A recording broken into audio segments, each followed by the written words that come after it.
veins, I've been driving this train.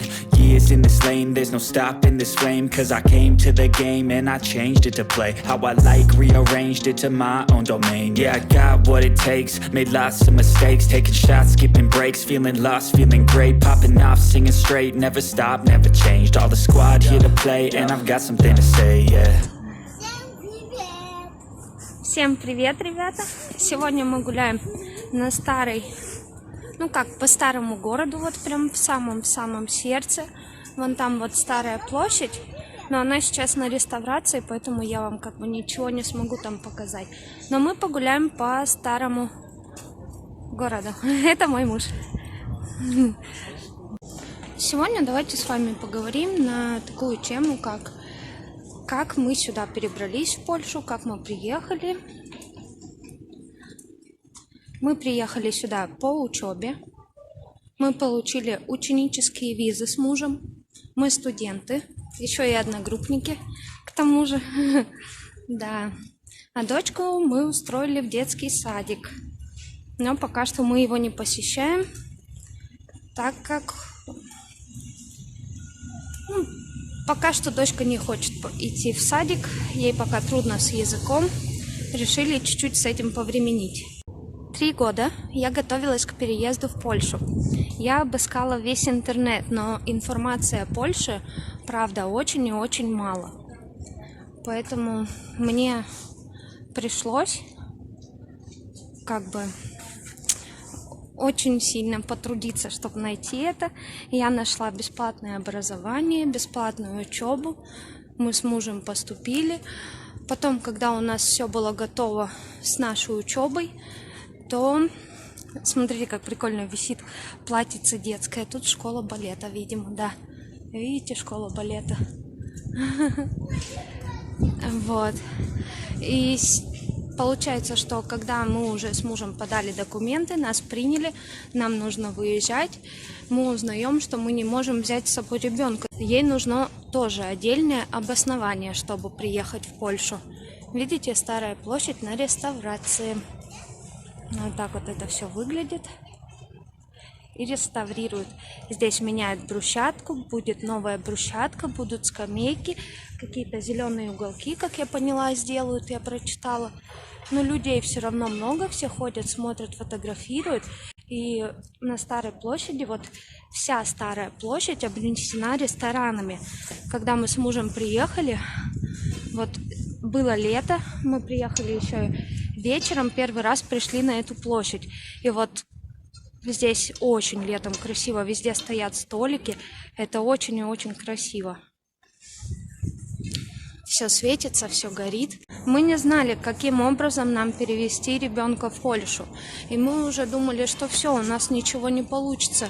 Но мне пришлось трудиться, писать во все польские детские сады, в город, в который мы поступили на учебу, чтобы нам сделали приглашение для нашей дочери.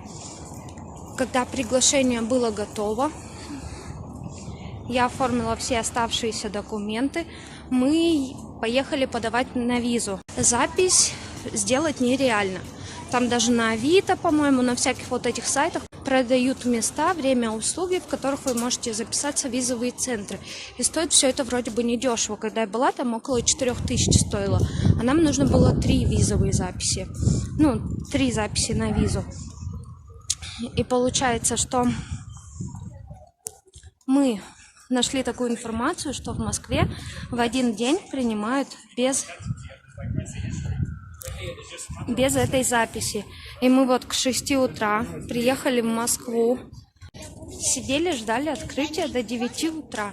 Народу было очень много. Люди все, видимо, очень сильно хотели уехать, все спешили и все очень боялись. Поэтому, когда открылась эта дверь, бедный охранник открыл турникет, все начали ломиться, как дикари. Я была с ребенком, и проблема в том, что я еще небольшого роста, я хрупкая. У меня еще там с пропуском случилась какая-то беда, в общем, турникет не открывался. И я застряла, а мы были первые в очереди. И поэтому я сказала мужу, чтобы он шел и занимал очередь, а мы с дочкой, нас чуть не задавили, там не придавили, потому что все очень толпились, очень прям давили друг друга. Чуть ли не задавили, короче. Я в тот день чувствовала себя просто отвратительно. Вот. Но мы все равно успели.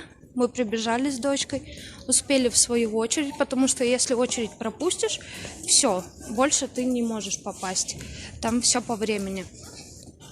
Получается, мы отдали Даше документы, сделали все. У нас все документы, конечно же, приняли. И мы отправились домой в Санкт-Петербург. Мы уехали, и через 2 недели нам курьер принес письма в конверте, в которых лежали наши паспорта и ответ с визой. Представляете, каково было мое удивление, когда мы получили нет. Нам отказали в визе. Яся захотела перекусить, поэтому сейчас нужно будет зайти в магазин. 20 дней до учебы, скоро 1 сентября, у нас ничего не готово. И мы с мужем решаем, что нам обязательно нужна апелляция. Мы собираем все недостающие документы, приезжаем в Москву, отдаем все в консульство. В консульстве разговаривают все на польском, поэтому это тоже испытание пройти его.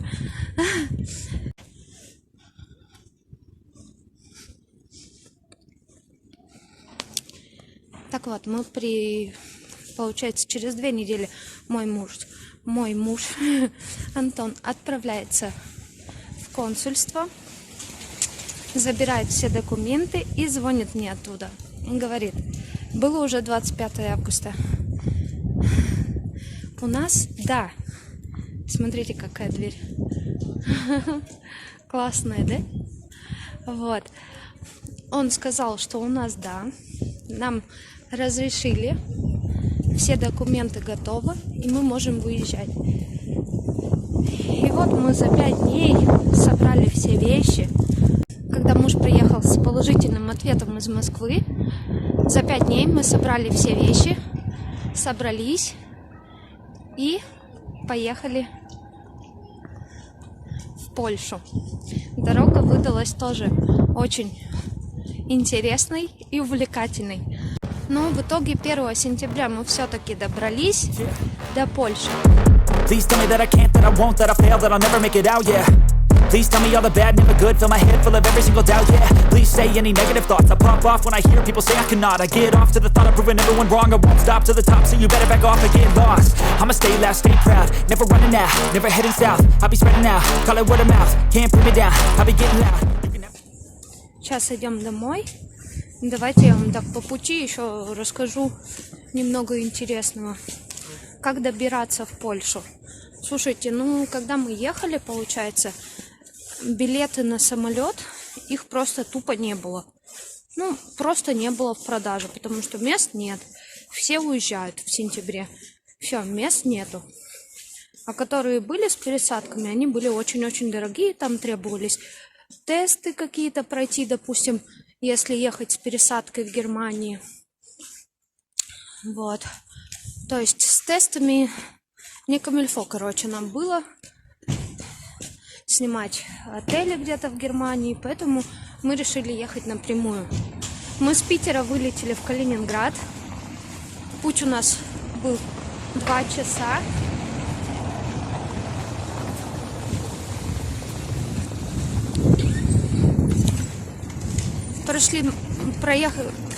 Летели мы 2 часа. После этого мы немного побыли в Калининграде, несколько часов до вечернего автобуса. И на вечернем автобусе мы уже поехали в Польшу, в Гданьск. То есть с Калининграда в Гданьск через погранпереход Джиходки мы за 5 часов... за 5 часов? Наверное, да, где-то. Да, за 5 часов мы добрались в Гданьск. В Гданьске мы были уже часов 10:30 ночи или в 11. Смотрите, какой сегодня красивый закат у нас. Он прям розовый. Камера даже не передает этих цветов. Там несколько цветов, и это выглядит очень-очень красиво. Но мы продолжаем наш путь домой.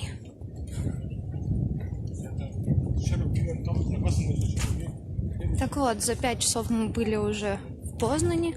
Потом, так как там с отелями мы тоже в Гданьске не планировали ночевать, поэтому отель мы не сняли.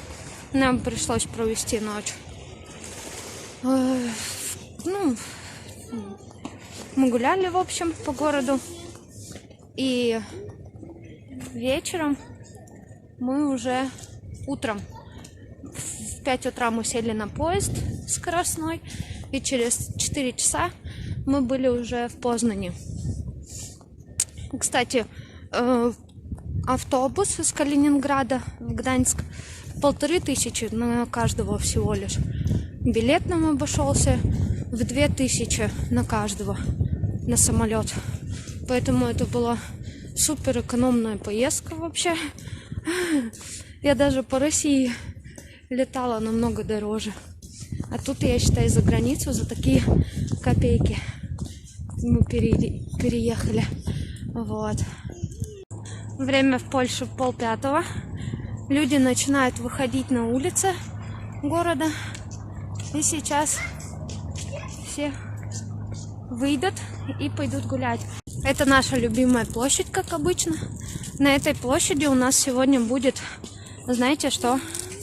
Сегодня будет такой тихий митинг в 6 вечера. Сейчас время 4:30. Знаете, насчет чего будет этот митинг?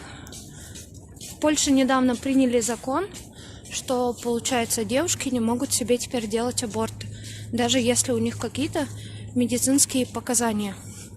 Так вот. Яся, пошли.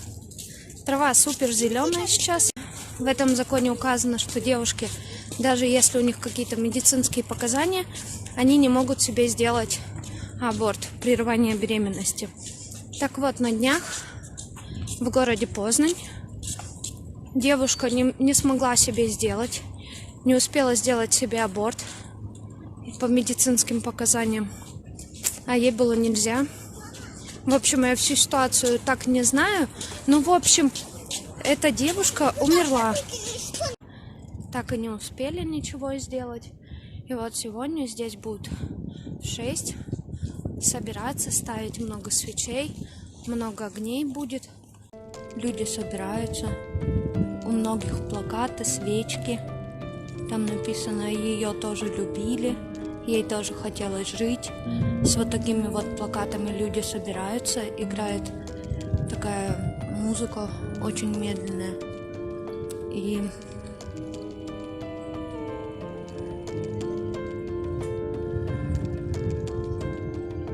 приехало даже телевидение, которое это все снимает. На самом деле это очень печально, и наворачиваются слезы на глазах, поэтому я, наверное, скоро уйду.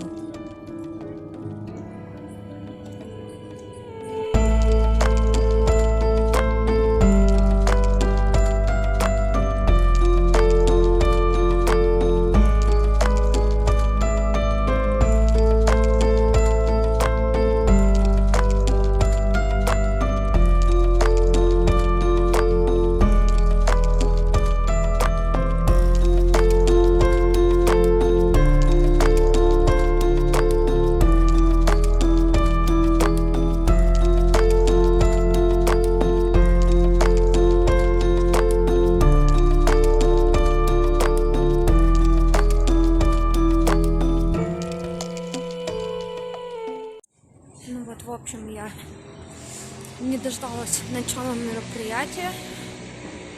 Топаю домой, потому что я замерзла очень-очень сильно. А еще мне надо зайти в магазин и купить для Яськи сок, потому что я ей обещала. Так что сейчас я иду домой. Про протест вот этот, что я могу сказать? Ну, люди пришли с табличками. Приехало 4 или 5 каналов телевидения польского. Они снимали, брали интервью у людей. Вот, и было прям... Музыка играла такая, все свечки ставили. Еще, кстати, собирали подписи на этом мирном протесте. Вот, и завтра, возможно, будут протесты по всей Польше по этому поводу. Вот, а мы идем домой. Сейчас зайду в магазинчик маленький, небольшой, возле дома Жабку, наверное. Куплю там сок для Яси и домой греться, потому что я капец замерзла. Холодище вроде 5 градусов, а холодно жесть. О, блин, очень холодно, реально. В общем, я сходила в магазин, купила сок для Яси, ее любимый, и сейчас иду домой. Хочу вам сказать всем пока-пока. Если вы ждете новых видео о Польше, не забывайте подписываться на канал и ставить лайки. Всем до новых встреч. Пока-пока. Подписывайтесь и ставьте лайки.